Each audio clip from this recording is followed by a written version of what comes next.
Le silence, le secret des gens qui réussissent. Certains d'entre nous ont peur de se retrouver seuls dans un endroit calme et silencieux. D'autres ne supportent pas passer un instant dans l'inconnu. Ce silence, qu'on a tendance à fuir, semble être le pilier de toute réussite. Quand nous observons de près le quotidien des gens qui ont posé les premières briques du monde moderne, il est facile de constater qu'il s'imposait le silence. Dans leur environnement de réflexion, loin du bruit assourdissant de cette société en évolution, ces personnes ont résolu des problèmes qui impactent le quotidien de chacun d'entre nous. Ils ont établi des approches que très peu d'entre nous ne pouvaient imaginer. Ils ont fait de ce monde ce qu'il est à ce jour, tout en exploitant les capacités inégalées de l'esprit humain. Alexander Graham Bell, Albert Einstein et Steve Jobs font partie de ceux qui ont su utiliser le pouvoir du silence pour accroître leurs performances. Aussi effrayant que cela puisse être, le silence a toujours été recherché par les élus. Bien avant Jobs, Bell ou Einstein, au IIIe siècle, une époque beaucoup plus calme que la nôtre, les pères et les mères du désert ont prêché le silence. Au VIe siècle, Benoît de Nursie, un saint chrétien connu comme le père du monachisme occidental, l'inclut dans sa règle des moines, une règle monastique écrite pour guider les disciples dans la vie monastique communautaire. Un siècle plus tard, le prophète de l'islam, Mohammed, recevait les premières révélations du Coran dans la grotte silencieuse de Hira. Bien avant ce jour, Mohammed effectuait de nombreuses retraites spirituelles dans cette grotte, loin des vices des Mecquois de l'époque. Durant ces retraites, il contemplait les étoiles en se questionnant à propos de la source de la création, jusqu'au jour où descendit l'ange Gabriel, qui lui enseigna les premiers versets du Coran. L'histoire ne se limite pas qu'à cela.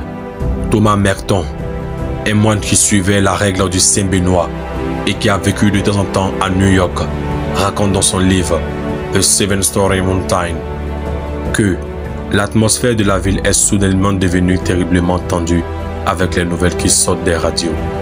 Avant de savoir quelle était la nouvelle, j'ai commencé à ressentir la tension, car j'étais soudainement conscient que les murmures calmes et les disparats de différentes radios dans différentes maisons étaient imperceptiblement fusionnés en une seule voix unifiée et menaçante qui vous suivait dans toutes les directions. La radio était l'une des nombreuses choses que Merton était heureux de laisser derrière lui en entrant dans la baille de Notre-Dame de Gethsémani. Assis dans l'obscurité et dans le silence humain, il a commencé à entendre la nuit éloquente, la nuit des arbres humides, avec le clair de lune glissant sur l'épaule de l'église dans la brume d'humidité, et retrouva ses silences les plus féconds. Selon Merton, le monde des hommes a oublié les joies du silence et la paix de la solitude qui sont nécessaires, dans une certaine mesure, à la plénitude de la vie humaine. Alors, vous allez me dire, pour un religieux, c'est logique, n'est-ce pas? Dites-moi plutôt comment Steve Jobs a exploité le pouvoir du silence pour gagner autant d'argent. Eh bien, petits impatients, sachez que le pouvoir du silence va bien au-delà de la richesse. Et comme Thomas Merton l'a mentionné dans son livre The Silent Life, tous les hommes ne sont pas appelés à être des ermites, mais tous ont besoin d'assez de silence et de solitude dans leur vie pour permettre à la voix intérieure profonde de leur véritable être d'être entendue, au moins occasionnellement. Lorsque cette voix intérieure n'est pas entendue, lorsque l'homme ne peut pas atteindre la paix spirituelle qui vient d'une union totale avec son vrai être, sa vie est toujours misérable et épuisante, car il ne peut vivre longtemps heureux sans être en contact avec les sources de la vie spirituelle qui sont cachées au plus profond de son âme. Si l'homme est constamment exilé dans sa propre maison, exclu dans sa propre solitude spirituelle, il cesse d'être une vraie personne. Il ne vit plus en être humain. Alors, qu'en est-il du silence dans la vie des bâtisseurs du monde moderne? Alexander Graham Bell, le célèbre inventeur du téléphone, serait sûrement impressionné et horrifié de voir ce qui s'est passé dans le monde depuis que son brevet de téléphone a été accordé. Horrifié par le téléphone portable, ou plutôt par ce mini-gadget d'à peine quelques centimètres qui force la santé mentale de beaucoup de jeunes à s'échapper de leur crâne lorsqu'ils ne reçoivent pas suffisamment de likes sur les photos Instagram. Sans oublier que la plupart des gens sont pris par des mouvements et des routines incessants, étouffant ainsi leur créativité et les empêchant de concevoir l'avenir qu'ils désirent le plus. Bell, contrairement à la plupart d'entre nous, a compris le pouvoir du silence dans la conduite de ses pensées créatives. Lorsqu'il sentait des agitations d'idées dans son cerveau, il se retirait vers son lieu de travail, sans nourriture ni boisson, et demandait que personne, ni même sa femme, ne le dérange, de peur que de telles interruptions ne l'empêchent de concevoir ses idées. Selon lui, les pensées sont comme des moments précieux qui passent. Une fois parties, elles ne pourront plus jamais être rattrapées. Parlons maintenant d'Albert Einstein. Considéré comme l'un des plus grands scientifiques de l'histoire et surtout connu pour sa théorie de la relativité générale, Albert Einstein a utilisé le pouvoir du silence pour concevoir l'inimaginable. Il a déclaré un jour à ce sujet: « Je pense 99 fois et je ne trouve rien. J'arrête de penser, je nage en silence et la vérité me vient. » Einstein avait compris que la pensée est surfaite et que le silence est sous-estimé. Dans notre monde bruyant, la plupart des bruits que nous éprouvons quotidiennement viennent de l'intérieur de notre propre tête, de nos pensées discursives, du bavardage contenu dans notre esprit. Einstein, lui, avait compris que le silence était un antidote pour son esprit surchargé de travail. Ce silence qui crée le calme et la clarté crée aussi l'espace pour que les sentiments et les sensations entrent et soient vécus comme une conscience incarnée. Il nous permet de saisir et de donner un sens à ce qui est communiqué ou exécuté. Sans lui, tout son, toute parole ou toute musique perd sa cohérence et sa signification.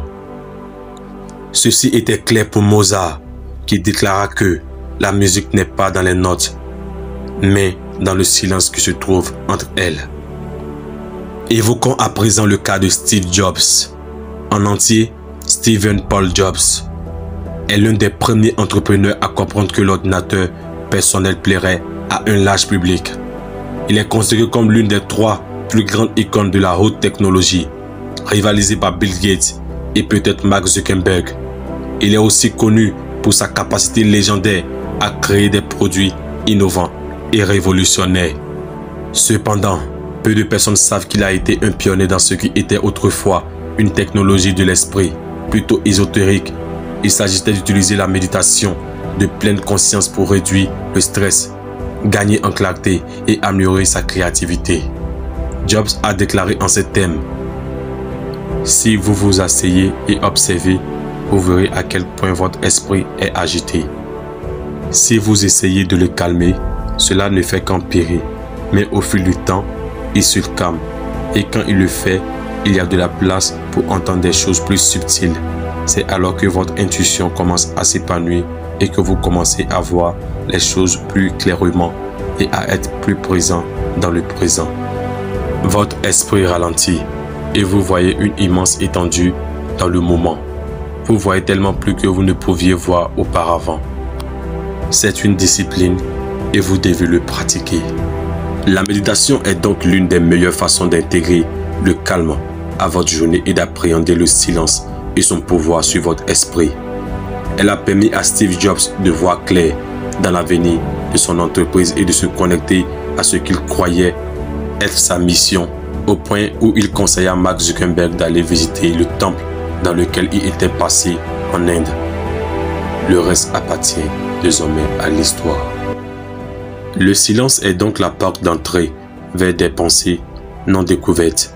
Il nous donne un aperçu du pourquoi derrière nos comportements et nous enseigne à travers le subconscient ce que le conscient ne peut dénicher.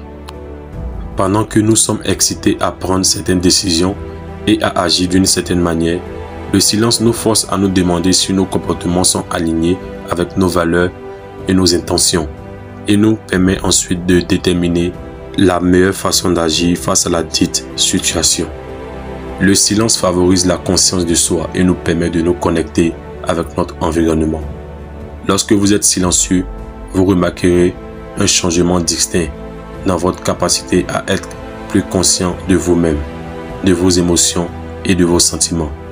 Il peut être effrayant à première vue de se retrouver face à ses propres pensées et de découvrir la source réelle de ses problèmes les plus profonds. Cependant, cette étape est nécessaire pour un contrôle absolu de notre être et de notre environnement.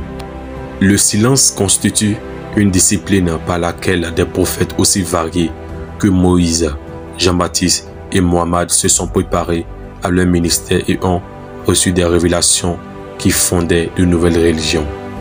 C'est une discipline qui a permis à des dirigeants comme Abraham Lincoln, Winston Churchill ou Theodore Roosevelt de prendre des décisions qui définissent l'histoire.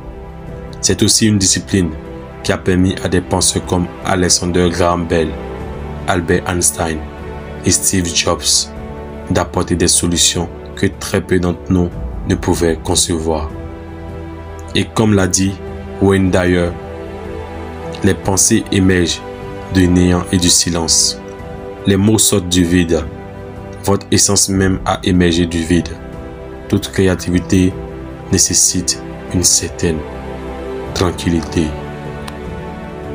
Maintenant, vous savez tout sur le pouvoir du silence.